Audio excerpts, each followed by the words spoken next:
navigate our dashboard, no? How to navigate or paano natin na-explore, paano natin gagamitin.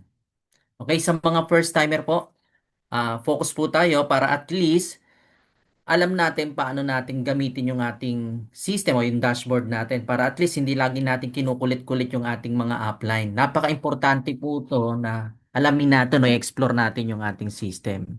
Kasi business po natin to. Huwag po tayo lagi nakadepende sa ating upline. Tayo mismo dapat inaaral po natin ang ating dashboard. Napakadali lang naman po talaga. Okay? So, ang unang topic po natin, how to get your referral link. Number one po yan. Kasi minsan nag invite tayo, tinatanong ako, saan ko ba makikita yung aking referral link? Okay, so nag-ready na po ako ng mga video para at least makita natin live. No? Hindi na ako gumamit ng PowerPoint na yung ini-screenshot ko pa. Live ko na po itong ginawa. So focus po tayo para maintindihan po natin, okay? Okay. Ito yung ating pagkuha ng referral link. How to get your referral link, no? So, ang gagawin natin, i-open natin yung Greenleaf application natin sa phone natin. Okay? So, once na na-click natin dyan, lalabas yung kailangan ng username. Huwag po natin kalimutan yung password, syempre. Okay? Yan, ilagin natin yung ating password. Once na malagin natin, papasok tayo sa homepage. Okay? Then hanapin po natin yung icon na tao dyan sa right side. Yan yung nakikita yung icon na tao. I-click po natin yan. Yan. Pag na-click natin yan, may makikita po kayo sa bandang taas under ng inyong username, yung ID number, may QR code. I-click po natin yung QR code. Okay. Pagka-click nyo po yan, yung QR code na maliit na yan, nasa right side ng ID number, makikita po natin yung QR code. So, wala yung referral link. Para makita natin yung referral link, i-copy po natin yung URL. Click po natin yun, copy URL. Yan. So, saan natin i-copy? Dalawang option. Pwedeng sa Google, para makita natin yung ating referral link, lalabas din yung ID number. So, pwede mo pwede ka na makapag-create ng account dyan.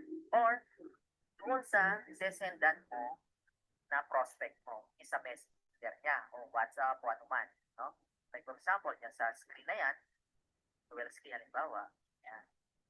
So, paste mo dyan, makikita mo rin yung referral. So, click send, then mawawala po yan. So, pero sigurado ka na iyo talaga yung referral na yan. Kasi nakita mo yung ID number. Okay? So, balik na po tayo doon sa Google Chrome. Yan. Paste mo dyan, para kung sakaling meron kang katabi na gusto na mag-member, pwede ka na makapag-create po ng account nila. So, ganan po ang ating pagkuha ng referral link. Okay? So, meron tayong separate presentation how to create account dito po sa. Okay, so yun po yung ating pagkuha ng referral link. Now, kung web-based naman po sa website, hindi kayo gumamit ng application, sabi ni Upline Micah sa ano po, ID number, i-click na lang daw po yun. Kasi sa web-based, hindi nyo makikita yung QR code. Okay po? Yung mismong ID number, hindi ko pa po nasusubukan. Kung may time po kayo mamaya, paki-click na lang po kung website ang gagamitin nyo po. Okay?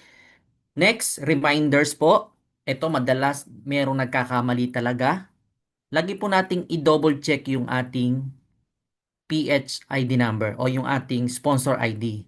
Baka mamaya kasi nakasave sa'yo yung referral link ng upline mo. Kaya pala hindi pumapasok yung commission natin ng direct referral. Okay, napaka-importante po mismo kayo po, dapat alam nyo po yung inyong sponsor ID.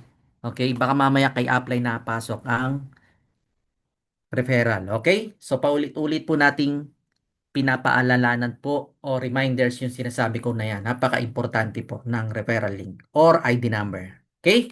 Pangalawa, tapos na po tayo sa referral link. How to create topic natin, how to create account. Okay?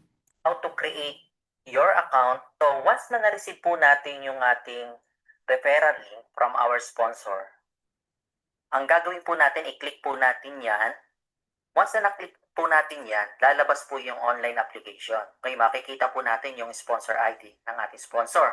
Then, input po natin kung ano yung gusto nating username. Bahala po kayo kung ano yung gusto niyo po. Mas maganda, simple, and madaling matandaan. Okay? So, yan kagaya ng ginawa ko, I am rich. At ang napaka-importante po, active po dapat yung gagamit po natin yan sa forgot password at sa ibang mga verification code. Okay? Next, mag-create po tayo ng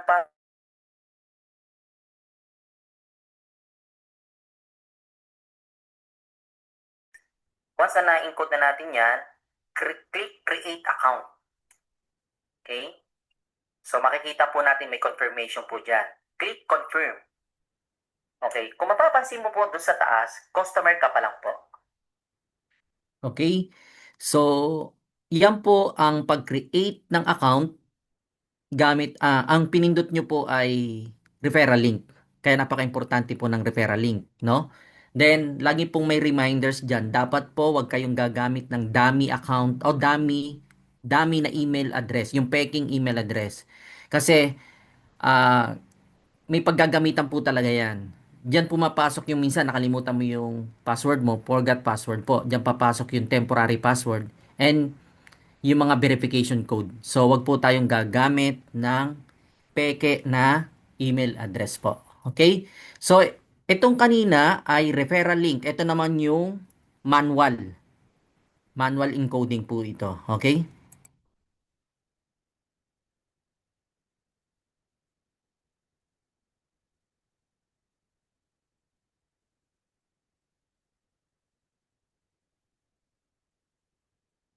Step 1.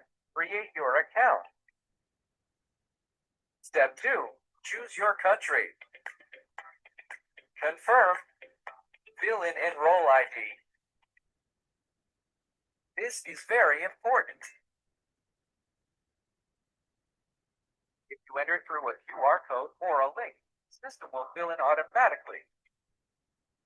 Fill in your username. Fill in your email.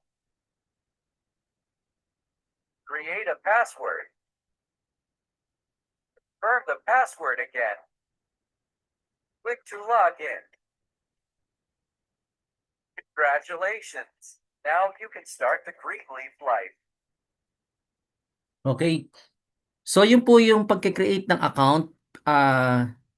Customer pa lang po yung status ng ating dashboard. Okay? So, ngayon, ang next topic po natin, paano ba ako magiging member dyan? So, ito po yung next topic natin. How to activate your account using GCash. So, sa presentation na to, ang ginamit kong pang-activate po o payment is GCash.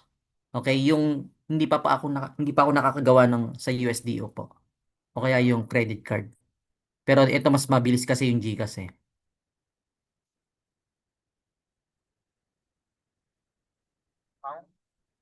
Your GCash. Okay? Kung mapapansin po natin, customer pa lang yung iyong account. Color green yung icon. Next, i-click po natin yung income ability. Yan yung arrow na yan. Then, click add to cart. Okay. Next, checkout. Click po natin yan. Next, mapapansin po natin yung total nating membership. Click next. Click natin yung next.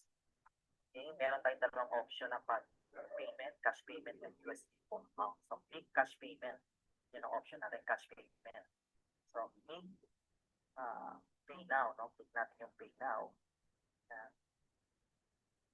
So, yung option natin dyan ay yung ID. Click po natin yan. Then, click pay now. Huwag nyo i-check yung maliit na box para yan sa Hong Kong wallet. Okay? Next. Ang option po natin ay pwedeng BPI or GCash, pero dahil GCash ang ating topic, click go to pay. Then input po natin yung ating cellphone number or GCash number or account number natin. Okay? Next, click po natin yung next. So may susunod na pong mga instruction dyan. Ano yung gagawin po? Instruction po ng GCash lang po.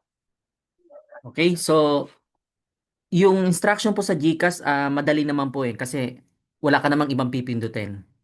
At yung presentation na ginawa ko na yan, yung tutorial na yan, kinancel ko po kasi yung ano, yung pag-create ng ano, pag-activate ng account. Okay? So next natin, how to transfer fund from USDO account to another account. Ayan. Ibig sabihin, kung halimbawa meron kang mga prospect, no? Wala siyang GCash, meron lang siya yung cash na mismo, no? Binayaran ka ng 2,995 abutan. Ang tawag diyan peer-to-peer. Pwede mo siyang, yung account niya, pwede mong transferan ng USDO para i-activate yung kanyang account. Okay? So, panoodin po natin, guys. So, ang topic po natin, paano i-transfer yung ating fund from USDO account natin dito sa Green. Okay? So, pwede tayo mag-transfer sa other member. So, ito yung ating homepage. Then, click po natin yung icon na tao. Hanapin po natin yung USDO account. Click po natin yan. Tapos, click transfer. Then, input po natin yung payee user ID or yung recipient ID number niya. So, like for example, ganito po yan, H44 515 489.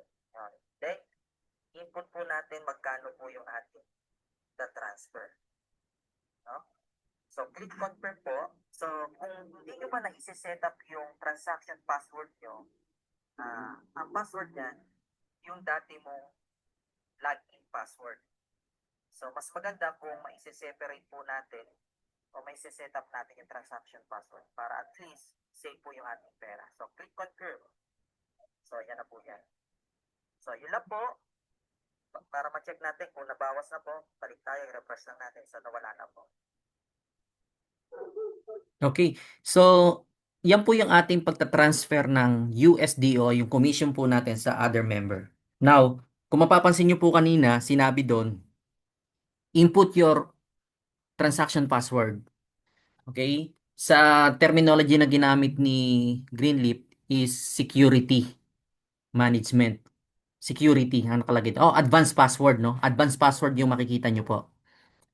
Kung hindi mo ma-access pa, yung login password mo muna ang gamitin mo. Temporary po yon.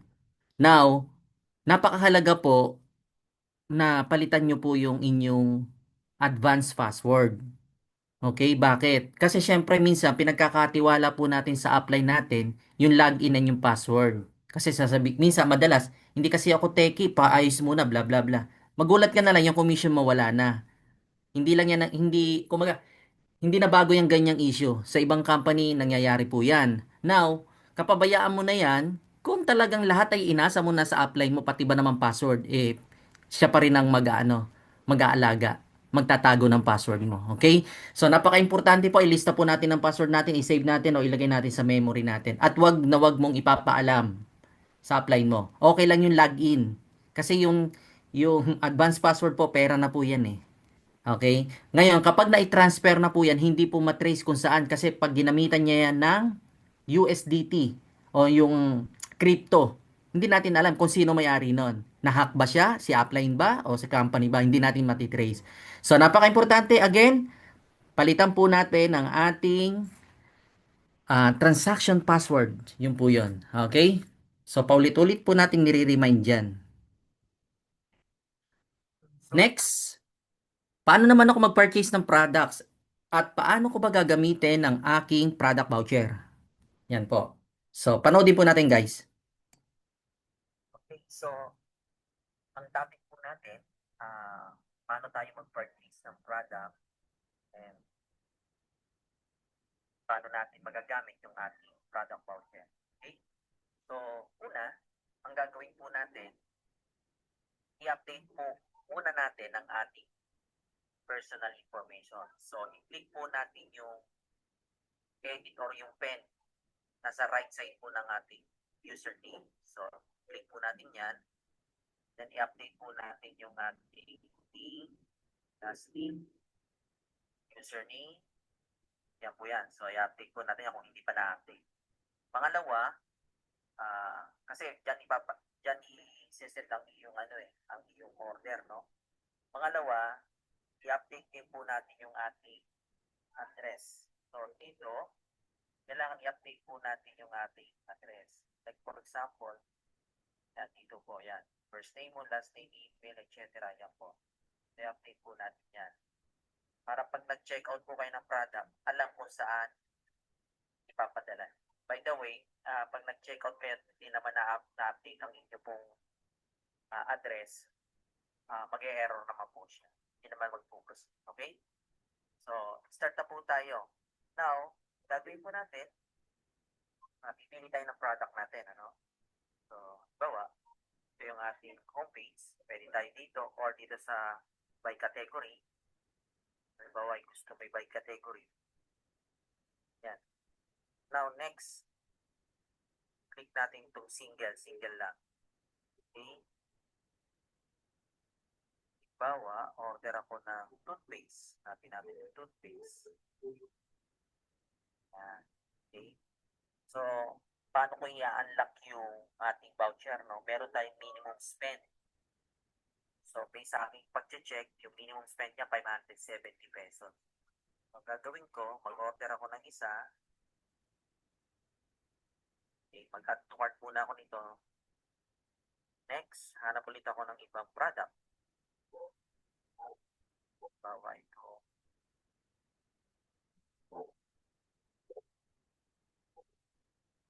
Shoe. White shoe. Okay, mag-add tayo yan. Add to cart tayo. Okay. Yan tayo mag-check out. Next naman yung ayan po. Sample to. Anti-sweat pad lotion. Tukad po tayo. Okay. Next. Ito pa.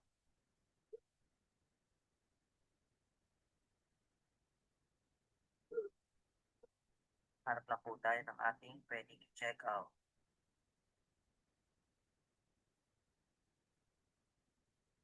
Siya.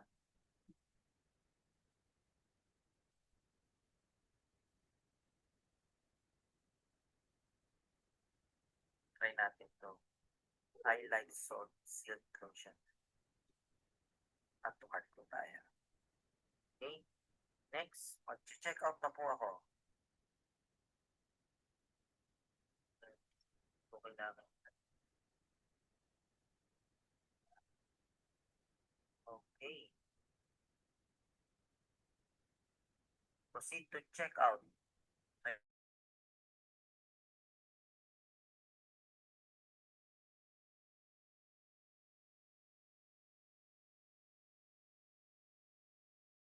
Kung mapapansin po natin, ang total na aking na purchase worth 746.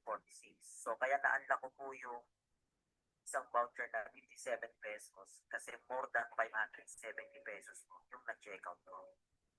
Yung na-add to cart ko. Okay? So, click next. So, meron akong USDO. So, napaka-importante po na meron po kayong laman sa wallet. Wala pa po tayong cash on delivery. So, ang option pa lang natin is cash payment or USDO. So, meron akong USDO. Dito ko na kukunin yung pambayad. Yan. Okay? So, next. Payment successful. Yan. So, hintayin na lang natin ng mga 2 to 3 days po. Darating na po yung ating order po. Okay? So, yun lang po. Check natin muna kung nasa na yung mga in-order ko.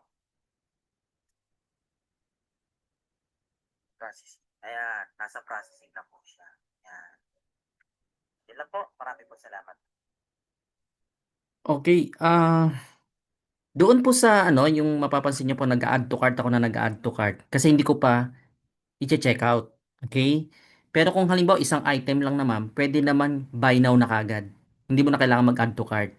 Kasi alam naman ng iba na pag kaya ka nag-add to cart na nag-add to cart, iniipon mo muna yung iyong ano, mga bibilhin bago mo i-check out. Okay? Next, yung kung mapapansin pa natin dito kanina, yung pag-delete, ayan, ito. Meron akong dinidelete kasi minsan, meron tayong napipindot na hindi naman natin kailangan. Okay? So, kagaya niyan, lumabas yung ano na yan, yung iba ko napindot. Para matanggal natin, para ma-remove po natin, i-swipe nyo lang ng pakaliwa o pakanan para makita natin yung delete. Kasi hindi makita eh, di ba? Ayan o. Yan yung delete na yan. Okay? So, yun po yung ating ano, yung ating how to purchase product and paano gamitin yung ating product voucher. Okay? Next, ano naman yung ating pang-anim na topic? How to withdraw our commission. Yan. So, napaka-importante to. Ito yung maganda eh. So, focus tayo ha. Paano natin i-withdraw yung ating commission gamit ang ating crypto wallet. Ating doon. So once na nakalagin na po tayo sa ating dashboard, hanapin po natin yung USDO account. Click po natin yan. Next, click po natin yung withdraw. So ngayon, ang requirements po dito, kailangan i-input po natin yung ating wallet. Yung wallet. Kung mapapansin nyo po, kailangan po ng wallet. Saan mo kukunin po yan? Kukunin nyo po yan sa crypto wallet nyo po. Okay? So halimbawa, ang gamit ko po ay Trust Wallet kasi marami tayong klase ng crypto wallet. Ngayon, i-click ko lang po yung USDT BNB Smart Chain. Ngayon, syempre, re-receive po siya. Diba? Re-receive. Kailangan, pindutin ko tong receive para makuha ko po yung aking uh, crypto wallet. Yan, i-copy ko lang po yan. Copy. Then, ipe-paste ko po dito sa dashboard ni Greenleaf. Ayan. Okay? So ngayon, check po natin. Again, paulit-ulit nating sasabihin, i-remind po natin na i-click mo ito, i-select mo itong USDT BEP20. USDT BEP20 po. Okay? Letter T ang dulo. Next, magkano yung gusto mong i-withdraw? Okay po? Bawa, $50. Yan. Next, click confirm. So, bago mo i-click yung confirm, kailangan i-click mo muna yung send. Yan. Kaya napaka-importante po ng ating email address. Dapat active po siya. So, may marireceive po tayong verification code galing po kay Greenleaf. Nakatunayan sa inyo po yan. So, halimbawa, ito po. Okay. So, 707-532. 707-532. 707-532. Yan. So, click confirm. Yan. So, yung password mo ulit, transaction password mo. Yan. So, confirm. Now, once na successful na po siya, wait lang po natin ng 24 hours. Within 24 hours po, darating po sa inyong crypto wallet. Okay, so sa ngayon, hindi ko mapapakita po. Buwasan na po yan. Yan po. So, dating ano po siya, 190, nabawasan na po siya. Okay, may charge po siya ng 1.50 US dollar. So, yun lang po. Maraming po salamat. Okay, so yan po yung ating pang number 6, how to withdraw our commission. Kung mapapansin po natin, ano, crypto ang pinag-uusapan. Magkakaroon po tayo ng separate tutorial or training. Ano ba yung mga crypto wallet na pinagsasasabi ko na yan? Sa mga nagki-crypto, alam na po nila yan. Okay? Sa mga hindi pa, magkakaroon po tayo ng separate presentation kasi medyo technical po talaga yun eh, yung crypto. Okay?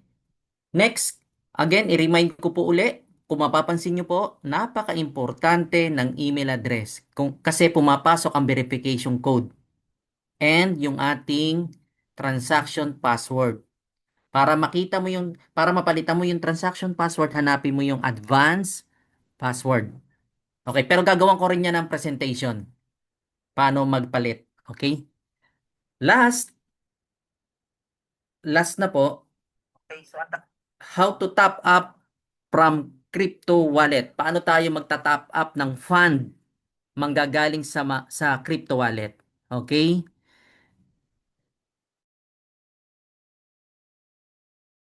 USD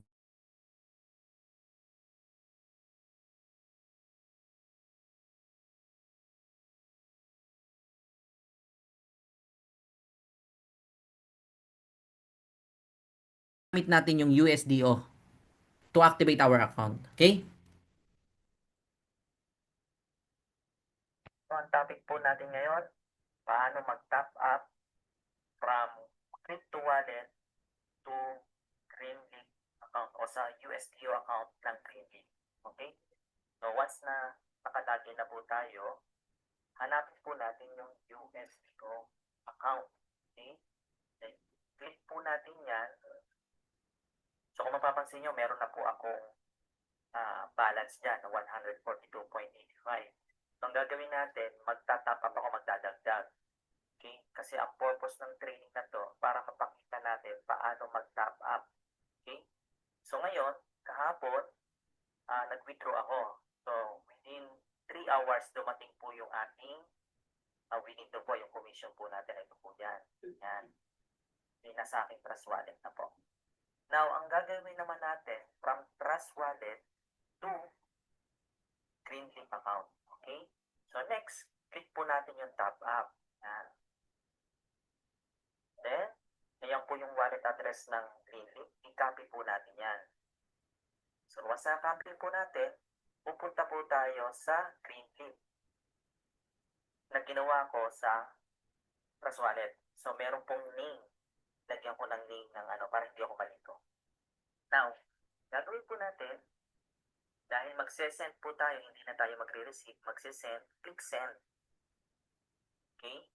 Tapos, click po natin itong USDT natin. So, i-paste po natin yung ating kinapi from Greenleaf account. Yan po yan, yung address ng Greenleaf. I-click natin yung max, yan, para makita natin kung gaano katagal mag-top up from crypto wallet or Trust Wallet papunta sa Green. So, click next.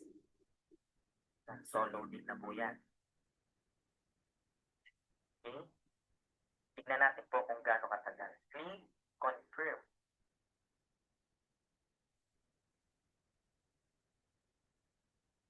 So, yan na po yan. Now, pagka USDT to USDT BEP20 ang ating network, reminders po, ang ating network BEP20.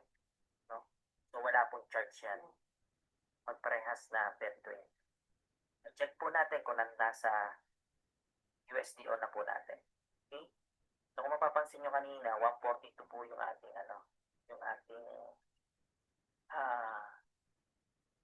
balance, no? So, ako ng 48. Check natin kung naging 190 na. Ayun. Ibig sabihin, real time po siya. So, ayan po. Makikita naman po natin yung details. Ayan po. Yung kahapon, nagbawas ako o nag-withdraw. So, may charge nga lang. Ngayon, ang training natin naman is paano mag-top up. So, dumating na po real time. Ayan po. Okay. So, yun lang po. Marami po sa... So, yun po yun. Kung may mga question po kayo about crypto, sa ibang araw na lang po. Kasi mahaba-habang discussion po yan. Okay?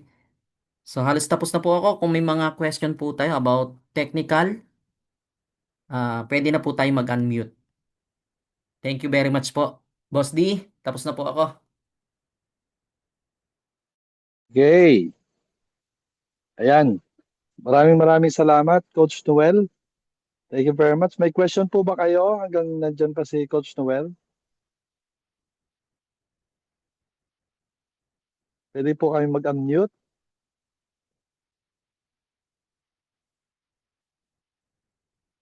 May question po? Kung wala na, meron tayong presentation tomorrow, 8 p.m. Right? So, again, thank you sa lahat ng mga coaches natin na nagbibigay ng oras para mag-training dito at na-appreciate namin yung time nyo. And maraming salamat din sa mga umattend, no? Ito'y patunay lang na inaaral natin yung business natin. So, magkita-kita tayo, no, sa tomorrow, 8 p.m., no? And make sure na may dala kayong first timer. No? Ang goal natin ay magparami ng members. Alright? Okay. So, see you tomorrow, guys. Maraming salamat. God bless. Thank you, coaches. Thank you, speakers.